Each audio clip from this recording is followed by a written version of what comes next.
পথ ছাড়া হবি না, তাহলে সব হারিয়ে যাবে। থাক, আমি ডেকে নেব।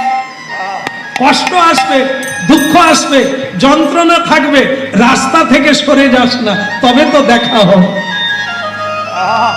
থাকলো ভক্তমন্ডলী মায়েরা, আমরা যে যত অহংকার করি, ভগবান কার হাতে সেবা নেবে ও তিনি জানেন।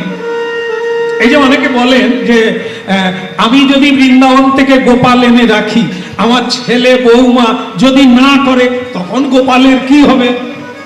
বলে ও চিন্তা তুমি করো না, তোমার কাজ তুমি করো।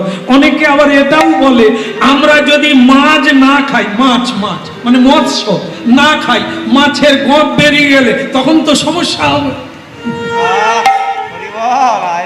ওরে মাছের গপ বেরিয়ে গেলে যে সমস্যাটা হবে সেটা তোমার সমস্যা নয়, কত সেলুন লাগবে সেটা গোবিন্দ চেষ্টা করবে, তুমি বাপ খেয়েও।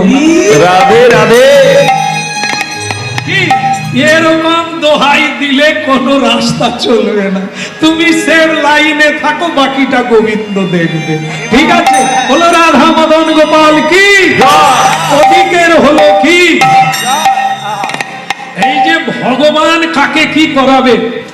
একদিন ভোরবেলা এই নামদেব ঠাকুর তার দাদু বোবদেব, সে বলছে, নামদেব দাদু তুই একটু উঠতো বাবা।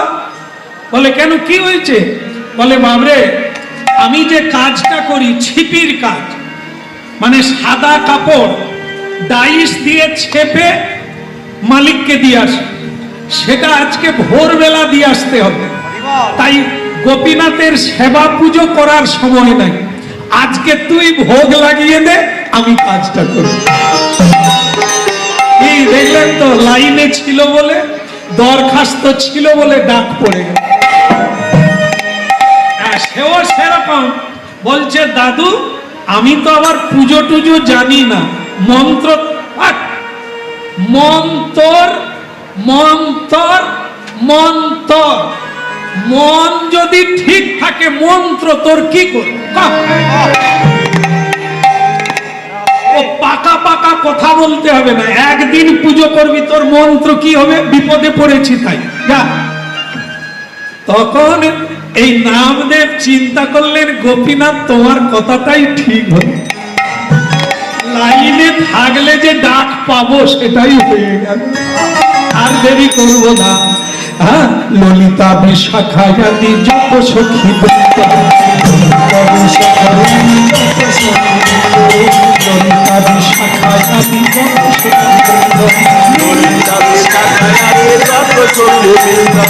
আজ্ঞায় করিব সেবা চরণারবিন্দ, আজ্ঞায় করিব সেবা চরণারবিন্দ।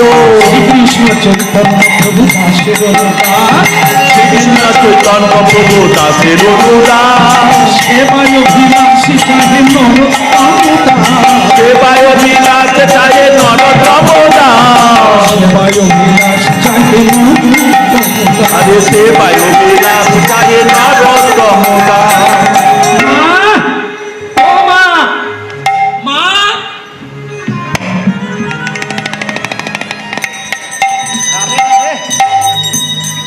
ও মা, কি হলো? বলে মা আজকে পূজায় কি ভোগ দেব? বলে কেন, তুই কি করবি? বলে দাদু কাজে চলে গেছে, আমাকে বলে গেছে, বলে তুই পুজো কর, নাহলে গোবিন্দ সেবা বন্ধ হয়ে যাবে, তাই দাও। কি দেবে দাও। দাদু তোকে পুজো করতে বলেছে? তুই স্নান করিস না, প্যান ধুস না, স্নান আরে ধুলো কাদামি, তুমি বুঝবে না। দাদু যাওয়ার সময় কত অনুরোধ করে, এখন কি দেখ? বলে যা, ওই থালায় 24টা নাড়ু আছে, নিয়ে চলে যা, যা ইচ্ছে কর, আমার জানার দরকার নাই, যিনি বলে গেছেন তিনি দেখবেন। নামদেব একবারে আনন্দে আটখানা, সে যেন মনে করে পূজাটা এই রকমই। গোপীনাথ মানে তার একটা অসুবিধা হচ্ছে যে প্যানটা তাকে খুব কষ্ট, সে খালি বারবার নেমে যায়, সে বিরক্তিকর। এক হাতে থালা ধরেছে, আরেক হাতে প্যান ধরে, ওই ধরে বাপ থেকে মন্দিরের বাইরের থেকে গোপীনাথ